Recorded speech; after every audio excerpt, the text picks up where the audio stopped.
Hello, my name is Michael O'Keefe, aka The Movie Wizard. If you enjoy this interview and want to hear more top-notch film industry conversations, please press the thumbs up, subscribe to this channel, and hit the bell to stay in the know. Hello, Shawney Cohen. What is the elevator pitch for Rat Park? Good question. So Rat Park is really a drug film that I created over the last year. And at its core, it looks at the best place in the world to do drugs and I suppose the worst place, meaning the most dangerous place. And it's all wrapped in this idea of Rat Park, which was an experiment with rats and heroines by Canadian psychologists from the 1970s. Interesting. So Yeah. how did, a personal question, a little background on you, how did you get into filmmaking? Good question. I was actually an animator for about 10 years.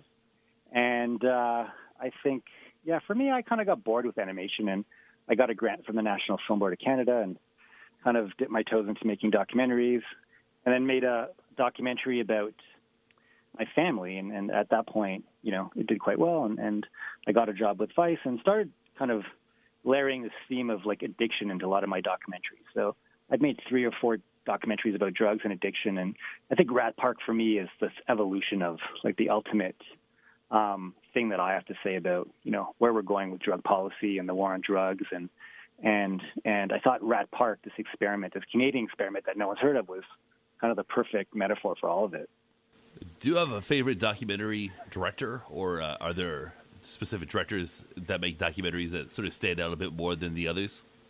Oh, there's a bunch. I think one of my favorite is Errol Morris, because I think he's kind of a master of the interview, and he's got such a specific style. Aside from documentaries, I love filmmakers who, you kind of watch their film and they made the film without even, having to know that. So, if you watch a Martin Scorsese film like Goodfellas or even The Irishman that's coming out, you just know based on the style and how it was made, that's a Scorsese film. So for me, that's kind of like the ultimate place you want to be as a director where, people just kind of recognize you for your content. Oh, that's cool. Yeah, I'm going to see The Irishman tomorrow. I can't wait.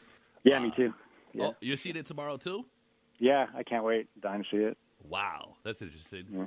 Oh, geez Louise. So, okay, what kind of drug policies do you advocate for? Yeah, it's a good question. So let me give you like a quick background about Rat Park. So Rat Park is this idea, this scientist, psychologist from the 1970s named Bruce Alexander had this experiment where if you put rats in an empty cage and it's a very small cage, and you give them the option to do heroin or water, and they're isolated, they'll most likely gravitate towards the heroin until they die. And that in the 70s was kind of this idea that, the drug is the problem. If you give someone the option, they'll take the drug until they die. So he didn't kind of believe this idea. So he decided to make a bigger cage, almost like a utopia for rats. The rats could have sex and, they could raise their families, and there's plenty of toys, and it was just this massive park, and they had all these things to do. And he took the same idea. He only gave them the option to do heroin water or normal water. And he found without fail the rats in this kind of environment would occasionally take the heroin water, but they would become far less addicted to the rats in isolation. And I use that idea to make this film, and I found that if you go to different places in the world and you compare that idea, that metaphor in principle to different drug policies, you begin to see different problems when it comes to the drug war. For instance, in the Philippines, we were filming, and, tons of unemployment, social problems, depression, like overpopulation. So a lot of these themes that I found throughout my career making drugs were very prevalent in areas that had terrible drug policies. In the Philippines, for instance, if you use drugs, it's very possible that you'll get shot on the street. In Portugal, for example, the exact opposite happens. And you see that in the film where drugs are decriminalized. What does that mean? If you have cocaine or heroin on you, it's a $45 speeding ticket. That is it. And by having that policy, they were able to reduce their overdose problem by 80%. And I think it's like this idea that's hard to wrap your head around, but the idea that if you kind of legalize or decrim drugs, it becomes less of a problem. And that's kind of the point I wanted this documentary to have, that, I'm not making a judgment, but let's go to all these places in the world where the drug policies are so different, the U.S., the Philippines, and Portugal, and compare them. And let the viewer decide. Let's see what's working and what's not working. When you say Duterte is currently like the worst violator of drug policy in the world? By far, I think so. It's funny, like we were filming and I was scared. Like there's times where we'd roll up and there'd be, like a dead body on the street, and we'd be the first to arrive, and the police would show up and they'd start filming us, and it was really depressing. And I felt like, the only crime that certain people do to warrant death in the Philippines is use drugs. It's a little more complicated. They could put on lists, but in general, drug dealers and drug users are treated so horribly that I didn't find it to be fair. And often a lot of people think, well, they're drug users, so whatever. But, they don't realize the circumstances people are in. Often people will use meth because they have to raise their family and they need to stay up all night. So they're, driving a cab or a rickshaw, and they just they need to make money and they need to kind of be awake and have 2 or 3 jobs. So for them, it's just like a way of life. So this idea that, you're going to execute someone for that is crazy to me. And when you go to places in the world like Lisbon, Portugal, where we have a main character who's like a celebrated pottery artist, and he's been smoking, heroin every day for his entire, last 20 years, and he's never really had a problem other than, a couple of things with his family and such. But, he's never been arrested. He's never been a problem. And you see him in his studio smoking and doing pottery, and it's almost like, having a glass of wine. And I don't want to make that comparison outright, but at the very least, what crime has he committed? And I feel like, when you see these comparisons in the film, you begin to understand that 2 things are happening. We're having a very polarized approach to kind of drug policy where, these Trumpisms and Duterteisms where let's put people in jail and throw more criminality at it and perpetuate the war on drugs, which clearly hasn't really been working. Or let's take a more evidence-based approach where doctors and scientists and harm reductionists and addiction specialists are beginning to give us their input in how we should form drug policy. And I think once we start listening to those people, we'll be in a much better place. And some of these ideas can be radical, but you may not agree with them, but I think we should be listening to them. And I feel like we're not. I think all we're doing is perpetuating this crazy war on drugs for the last 30 or 40 years. And it's just, where has it gotten us? More people have died last year from, overdoses than ever before. So it's clearly not working, and we have to begin to understand, how we need to get out of this problem. And that means some ideas could be radical, but let's listen to them. So you worked on one of my favorite movies, or maybe that's a bit of an overstatement, but I'm very curious to know about what it was like to work on Jason X. Yeah, it's a big turn. That was my first movie, so I was hired as an animator, and it was my first movie, and I was super excited. And they asked me to build a computer graphic replica of the spaceship that Jason X was going to be in. The film was horrible. And I look back now, and it's super embarrassing, but it was I think it's just fun. It's not that bad. It's just a silly horror movie. Yeah, I know. And I look back, and it's pretty funny, actually. It's a pretty funny movie. I think what's fun about working on a lot of these animated films in the past, people ask me, it's such a weird career move where you worked on all these weird animated films, and now you're doing these hardcore documentaries. Right.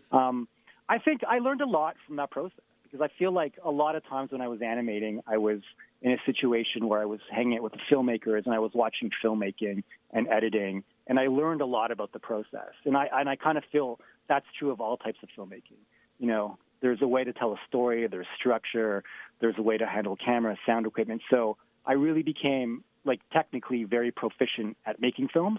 And then once I understood that, and I felt like in my early 30s, I had a message that I really wanted to come across, and I wanted to tell my own stories, I had all the tools to kind of make documentaries, and I just never looked back.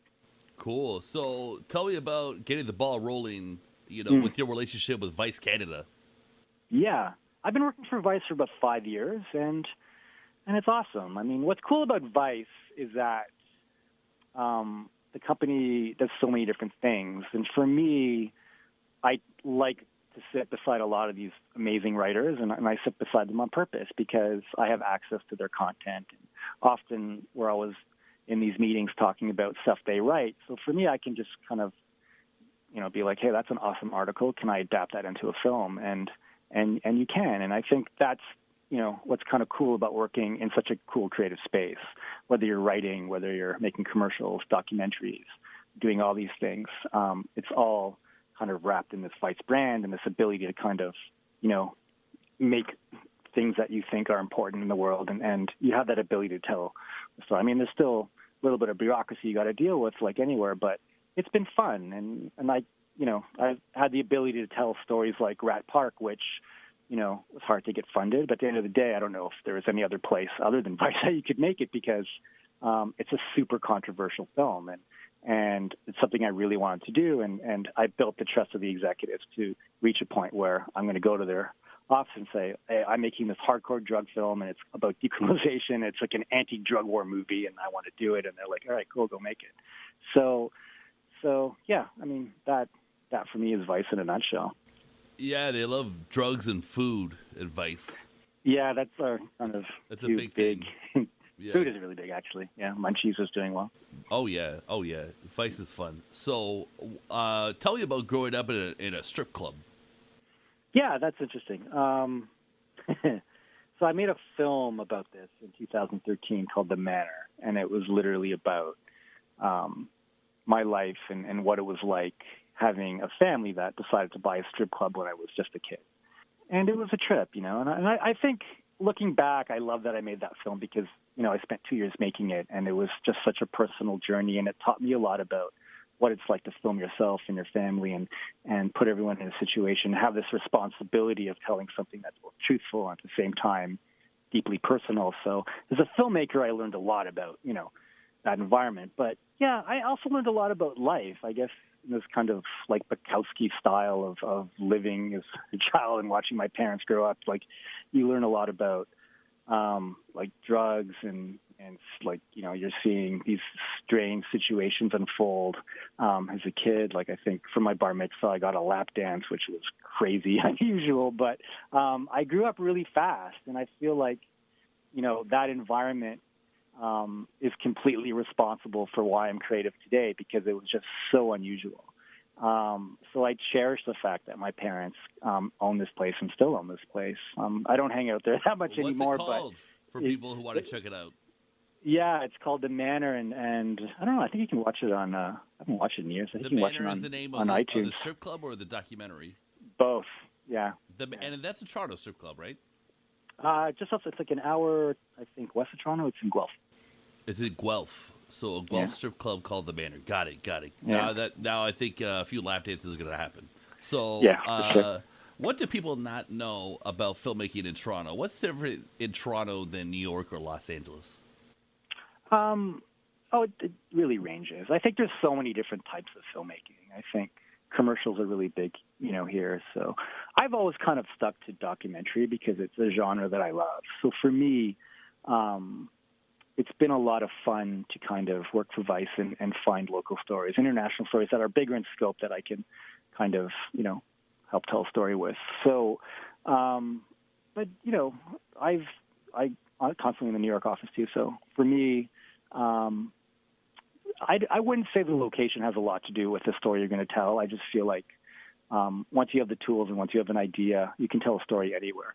I would say it's potentially a bit easier in Canada to tell documentary stories because there's just a lot more access to government grants and CMF and tax credits. So the idea of making something here is a bit more advantageous from a Canadian perspective because there's just much more incentives to make films in Toronto and throughout Canada, actually.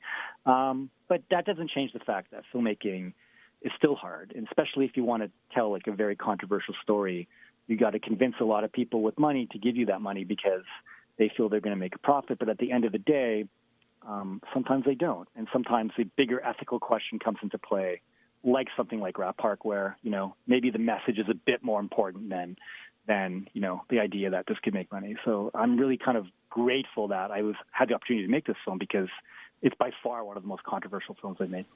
Groovy. Okay, Shawney Cohen, thanks for your time. Before you go, what do you have planned for the future? Good question. So tomorrow, I'm really excited at the Hot Docs Cinema in Toronto. We're going to have a premiere of Rat Park. You can watch Yeah, so you can, like, if you're in Toronto, just come by the theater, and I'm going to be there. We're going to have a crazy Q&A with all the characters. Fun. And then I think next week it's going to go up on Crave streaming, which would be great. But after that, I think I'm going to take a vacation. I've been, like, seriously into this doc for the last year and promoting it and trying to get the word out. So I think I'm definitely going to ask Vice for a vacation and take a couple weeks off, and then, I don't know, think about what my next film's going to be. Cool. Where's your vacation zone? Are you like a by the beach person? Do you like the Mediterranean? Where do you go? I love the beach, actually. I'm big into Costa Rica. I like Costa Rica. There's a little beach I kind of hang out. Do they have what's their drug policy? It's funny you say that. I'm not sure what their drug policy. I was actually at a festival there like last year, and it was interesting because you're actually allowed in this specific festival to do drugs, and you're not going to get in trouble, to a point where they had like a medical unit there that if you did LSD or you did a specific type of drug, they would like help you through the high. Wow. So they're, I think, bigger on harm reduction now, and they're a pretty progressive country. I like that it's a country that doesn't have an army, which is super interesting. Still very religious country, but from a biodiversity perspective and like a cultural perspective, it's one of the best places in the world because it's just such a beautiful place to visit, and it's a beautiful place to kind of be creative and chill and not do anything, which I like to do to regroup. Good. Yeah, doing nothing is good sometimes, and that is good to work. For sure. Yeah. All right. Thank you, Shawney. Take care of yourself. Yeah, thanks for your time. All right. Bye-bye.